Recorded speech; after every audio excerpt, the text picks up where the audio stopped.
60 runs on a couple of wickets in that middle session, which means that the lead is 125. That's the key number for England for this test match at tea time on day 3 of the Southampton test. This is ESPN Cricket Info Match Day, still with Ajit Agarkar and Nick Compton, and still trying to probe the question, who is ahead in this test match? Quite the attritional session of test cricket, isn't it? Yeah, brilliant session. I mean, it's incredible to watch when there's a contest, two batters fighting hard, a little gift to India that run out, and Indian bowlers bowling as well as all the seamers bowling as well as they have done for this series. So a really good session. England possibly just a bit ahead at this point with two batters in and Sam Curran still to bat. India would want a wicket very quickly after tea. Otherwise, it's still manageable, 120 odd. But with two batters in, it's always a bit tricky. At what point do India start getting worried? Maybe they were getting worried halfway through that session, and then Nick Compton, like Ajit said, the English were kind enough to present a gift. Not for the first time, Joe Root running himself out after looking rather set and very good in his innings. Explain that moment of madness. What was going on there? Hey, I mean, yeah, it was it was an unnecessary run. Let's be honest. But Joe Root, I don't know what happened. You know, sometimes when a batsman runs, he'll call and say your end, and he shouldn't have to do that because it was a tight run anyway. But you almost felt like Joe kind of gave up at the end. I don't know if he gave up because he thought that he was running to the not the danger end, and Stokes was, and maybe the ball wasn't coming his direction. But he almost, when it hit the stumps, he almost looked almost like a moment of surprise. So. Yeah, I don't know, lapse in concentration from both players. It was an unnecessary run.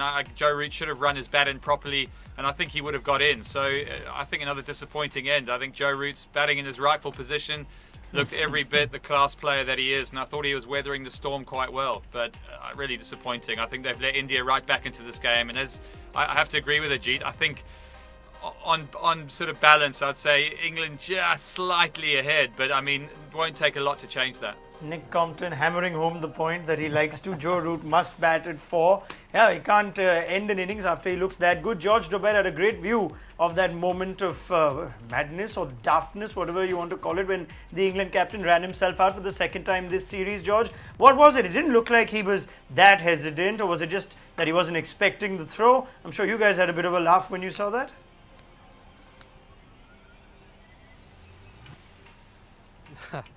Well, it's interesting you say he ran himself out. I would say Ben Stokes ran him out.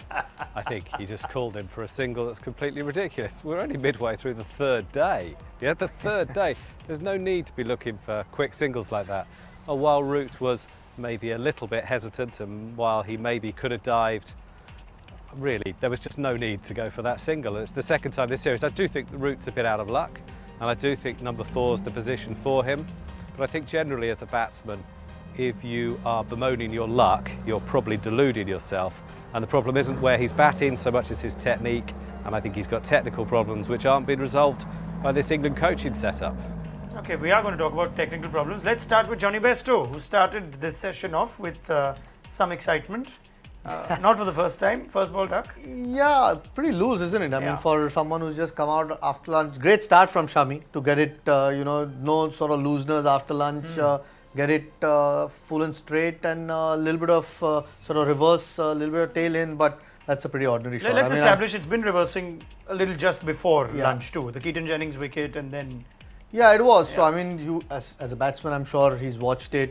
Still a pretty loose shot. Maybe, sort of first ball jitters, if you like. I don't know, Nick might be able to elaborate a bit better, but I'd be very disappointed if I went and played that shot as one of the main batters.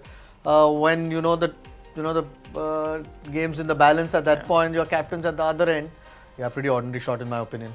Nick, has he just got a good one first ball, or can you fault Bairstow himself?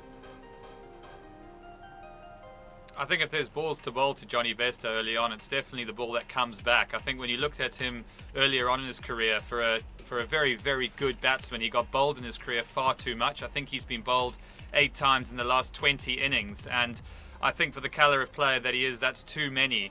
I think one of the reasons that that's happened is because of his white ball cricket, one-day cricket. He tends to stay a little bit leg side of the ball, which then gives him more opportunity through the offside. And of course, we've seen him be able to play that way in white ball cricket. The ball doesn't move a lot, as we know, and he's an exceptionally good, he's got great hand-eye coordination. I think the players, if we go back to the series, the players who have really succeeded, and you look at how the Indians have even made adaptations to their game, are the players that have got over onto off stump and covered their stumps. And almost, as we've spoken about throughout the series and at times, is taking one dismissal out the way. With Johnny Bairstow, he's giving the bowler 3 options. 1, for the ball coming back, he's showing all his stumps. 2, for the LBW if he doesn't quite get it right. And 3, of course, if the ball goes on straight, he's now hitting towards extra cover, which gets a gap between your bat and pad, and of course brings the slips in as well. So I don't think it's the best way to set up technically, and I think Johnny is better than that. And one other small point is,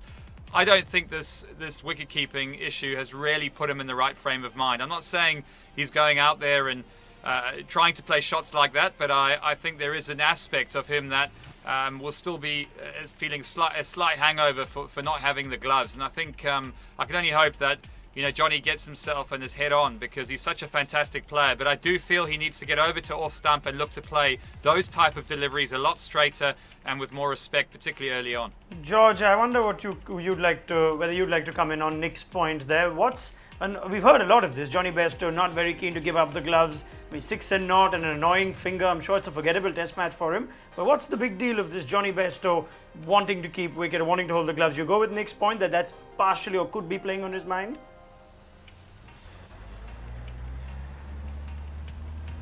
It could, but that's not the first time we've seen him dismissed in that fashion. As Nick said, he's been bowled 8 in his last 20 test innings, which is a remarkable statistic. I think he's a very loose batsman. I think he's been promoted to a level of incompetence at number 5. He's a number 7. He scored 5 test centuries. 3 of them have been at 7 and 2 of them have been at 6. He is a very loose player. And I thought that wicket, encapsulates the way England bat in test cricket. They don't respect the bowling enough. They don't respect the game enough. They're not patient enough. They play their strokes and say, well, that's the way I play, we're aggressive players, and it's just not good enough. It's not as if they're winning, it's not if they're world number 1. He's left a gap between his bat and pad there you could reverse a caravan through. It's really loose, reckless, lazy cricket, really, and it's not good enough. He's selling himself short and his talent. So he might be a bit upset about the keeping, but remember, he has got a broken finger. It wasn't a ridiculous decision to take the gloves off him. He'll get them back, probably, because Jos Buttler struggled. But actually, he has got a responsibility to play as a batsman, and that's not the first time even this summer he's gone out first or second ball, played a big drive and left his team in a bit of trouble. It's not good enough, really. He's averaging, what, 37, 38 in Test cricket? He's 10 better than that. Strong words from George, and I think you agree, Ajit. Yeah, completely. I mean, it's one thing to say that, oh, that's the way I bat, which is fair enough. I mean, I'm sure there are enough batsmen over history who've batted in a certain way, but then they found ways to get runs, which is all that you should worry about, and that's what your team needs. And like George said, I don't think it was so loose. I mean, that's the ball he's going to bowl at you first up, and you might still get beaten of it, but playing a better shot than what he's played. Or if you need to look at any batsman who's actually respected the situation and put a real price on his wicket, it's Ben Stokes on one leg. We'll talk about Stokes, the vitality of his innings, and where this session is heading on the other side of the break with Nick Compton, George Dobell and Ajit Agarkar. So stay with us on ESPN Cricket for Matchday. Just a very short break now.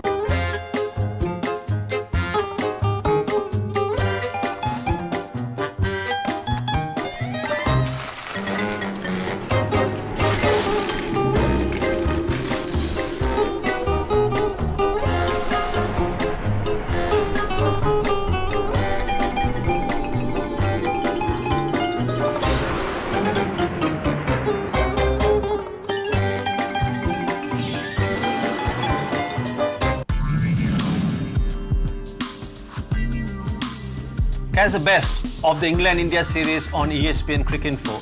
Match highlights, clips and the best moments.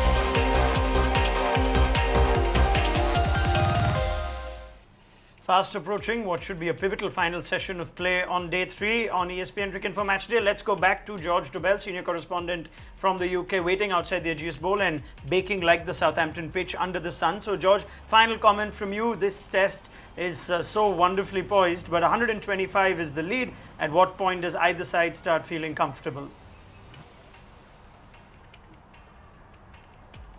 Well, nowhere near now. I mean, it's a wonderful game, isn't it? I think it's still in the balance.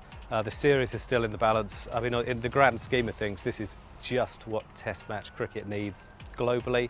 So that's something to really celebrate. I think lovely to see Ben Stokes play an old-fashioned, responsible Test innings. Lovely to see India bowling so well. I'm amazed that so far Moeen's out-bowled Ashwin. That's something I never thought I'd see.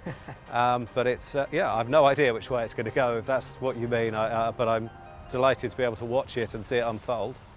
All right, many thanks, George Dobell. Let you get a cup of tea right now. Thank you so much for your time and thoughts on the Tea Time Show. Take it to Nick Compton now. The Ben Stokes innings. That's what we're talking about, Nick. George puts like it's lovely to see him play an old-fashioned Test innings, and I think this reiterates why England wanted him in the 11, even if he's on one leg.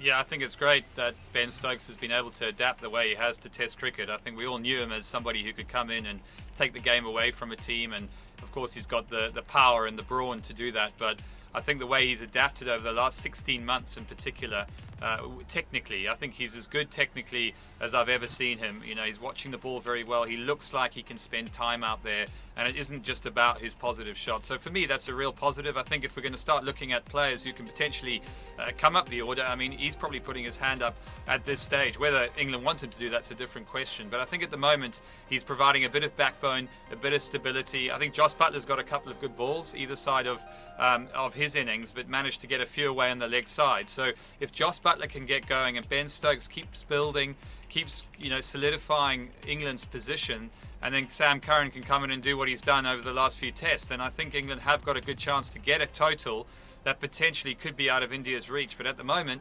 it's really exciting, and I completely agree with George. I think this Test match is mesmerising. I think it's great that the ball is slightly overshadowing the bat. I think it brings out the best in good players, and I'm really looking forward to this last session. We can see where George is coming from when he says Moeen Ali's out-bowled Ashwin. All the skill and reputation, and as good as he was in the Edgbaston Test, you'd like to see Ashwin do a little, just do the simpler things more often. Yeah, I think so. I think be a bit boring, be a bit more consistent, just bowling off spin. There's enough rough outside, and Butler looks anything but comfortable against him. Yeah, okay, he'll chance his arm, might hit you for a couple of boundaries, but there's very good chance. I think there were too many of the front of the hand balls and the carom balls and leg spins. I think he's far too good a bowler to keep messing around with that. I think. I don't know, maybe the desperation to get wickets sometimes gets the better out of him, or desperation to get quick wickets. I think England have played him well, and you've got to respect their batters as well. And maybe he needs to, I don't think he's bowled as well as maybe Virat Kohli would have liked him in this particular session. Would you be having a chat with him now at tea time, because he's still big? I hope they should have done it a lot earlier. Sure. I mean, you don't need to try too many things when there is a bit of help in that pitch, because the seamers are bowling so well, the three of them. They need Ashwin to chip in, and it's a good time. I mean, Ben Stokes has played a hell of an inning so far, but with the right-hander there's always a real chance if you're consistent enough outside the off stump that one will spin big. Nick, while there is still a lot of time in this Test match, is there a number that England have at the back of their mind? 125. India have never chased more than 175 in their history in England in a successful fourth innings chase. Is there a number, or is it too soon yet? I thought 200 was a par score. Anything under 200, India had a good chance of chasing it. Anything above 200 would be a very good game. India have to make the play, of course. 2-1 down. Fascinating stuff. Yeah, that's exactly it. India need to win this one. Yeah, I mean... And Moeen Ali will bowl well. So what, 200 you think is the number? Anything above that and Virat Kohli start worrying? That's a bare minimum that England would need. I think 225... I felt yesterday 250 is a good score. 250 will probably be just beyond India. But 225 is a bare minimum England would want. I mean, even if then there's a partnership somewhere in the Indian innings, they can always come back with this sort of pitch. Right. Thank you very much, Ajit Agarkar and Nick Compton, for their thoughts. We are still not sure whether we can put judgment on one team that they are ahead, but this session hopefully should tell us. It is a fascinating session that lies before us. 125 is England's lead. We'll be back for our Stumps show on ESPN Cricket for Matchday. Do download our mobile app and make sure you're hooked onto this test match because you deserve to be so.